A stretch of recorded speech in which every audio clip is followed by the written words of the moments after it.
آپ فرماتے ہیں کہ اللہ تعالیٰ کا ایک فقیر تھا, ہے نیک بزرگ تھے وہ, تو ان کے دل میں یہ خیال آیا کہ میں اللہ سے ہی رزق لوں گا, کیونکہ جب اللہ نے رزق لکھ دیا تو میں نے اللہ سے ہی لینا, میں نے کسی سے نہیں لینا. فرماتے ہیں بزرگ کہ میرے دل میں یہ خیال آیا کہ میں نے نہ تو کوئی کام کرنا ہے, میں نہ ہی کسی سے مانگوں گا, اور میں نے کھانی بھی اپنی مرضی کی چیز ہے. اب یہ بھی بڑی حیرت کی بات ہوئی کہ کھانے بھی اپنی مرضی کی چیز ہے اور لینی بھی کسی سے نہیں ہے, مانگنی بھی کسی سے نہیں ہے. تو اب یہ وہ انہوں نے ارادہ کیا, کسی نے ان سے پوچھا کہ آپ نے کھانا کیا ہے؟ کہنے لگا میں جب بھی کھاؤں گا گھی شکر کھاؤں گا, گھی شکر کے بغیر میں نے کچھ نہیں کھانا. اللہ اکبر. کہتے ہیں میں آبادی سے باہر نکل گیا, میں نے سوچا میں دیکھتا ہوں کہ آبادی میں تو لوگ ہیں, میں دیکھتا ہوں کہ مجھے جنگل میں کون کھلاتا ہے. اب میں جنگل میں دیکھوں کہ گھی شکر مجھے یہاں کون دے گا.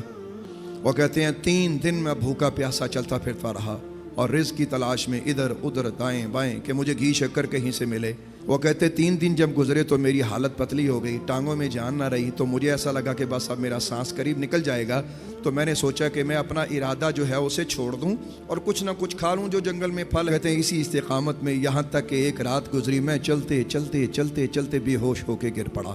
کہتے ہیں جب مجھے ہوش آیا میں نے کیا دیکھا کہ دور ایک قافلہ آ رہا ہے اور اونٹوں پہ لوگ کچھ بیٹھے ہوئے ہیں. جیسے ہی میں نے ان کو دیکھا تو میرے دل میں پھر وہی وسوسہ کہ یہ تو پھر مخلوق کی طرف جا رہا ہے, مخلوق کے وسیلے کی طرف جا رہا ہے, تو میں نے ان کا وسیلہ نہیں لینا. کہتا ہے کہ میں ان کی نظر بچا کر ایک جھاڑی کے پیچھے چھپ گیا کہ مجھے دیکھے کوئی نہ. اب وہ کہتے ہیں کہ جب میں جھاڑی کے پیچھے چھپا تو انہوں نے پتہ نہیں مجھے کیسے دیکھ لیا, اور وہ میرے پاس قافلہ آ کے کھڑا ہو گیا اور وہ کہنے لگا دیکھو بندہ بے ہوش ہے, انہوں دیکھو انہوں کی چاہیے ہے. کہتا ہے ایک شخص آیا, اس نے پانی میرے منہ پہ ڈالا, تو کہتا ہے میں بے ہوشی کی ایکٹنگ کر رہا, اندر سے میں جاگ رہا تھا.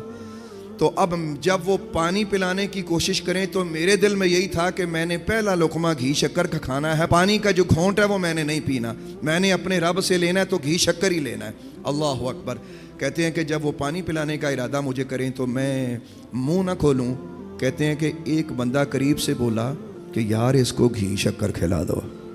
کہتا جب اس نے کہا نا اس کو گھی شکر کھلا دو, تو کہتے ہیں کہ میرے دل میں ایک بار خیال آیا کہ میں تڑپ کے آنکھیں کھول کے کہوں کہ دیکھو لوگو وہ اللہ جنگل میں بھی کیسے اسباب بناتا ہے, تمہارے دل میں اس نے وہ بات ڈال دی, وہ بات اس نے ڈال دی کہ جو میں کہاں سے چلا اور کہاں آ کر میں اپنے پروردگار کی قدرت کی آزمائش کر رہا ہوں.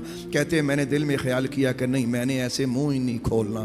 کہتے ہیں کہ انہوں نے میرا منہ کھولا, میں نے دانت زور سے, ایک شخص کہنے لگا لگتا ہے بے ہوشی کی وجہ سے اس کے دانت زیادہ بھنج گئے ہیں, ایسا کرو. ایک بندے نے وہاں سے ایک چھری نکالی, چھری ٹائپ کو تیز دھار چیز تھی, اس نے میرے دانتوں میں رکھی اور دبا کے کہنے لگا کہ زور سے کھولو, آج ہم نے اس کو گھی شکر کھلانا ہی کھلانا ہے. کہتا ہے جیسے ہی انہوں نے میرے منہ میں وہ چھری رکھی اور وہ انہوں نے دبانا شروع کی تو مجھے محسوس ہو گیا کہ میرے دانت ہی نہ ٹوٹ جائیں. کہتا میں ہنستا ہوا اٹھ بیٹھا, میں نے گھی شکر کھایا اور سجدہ شکر کیا اور ان لوگوں کو بتایا لوگوں دیکھو اللہ ایسے بھی دیتا ہے.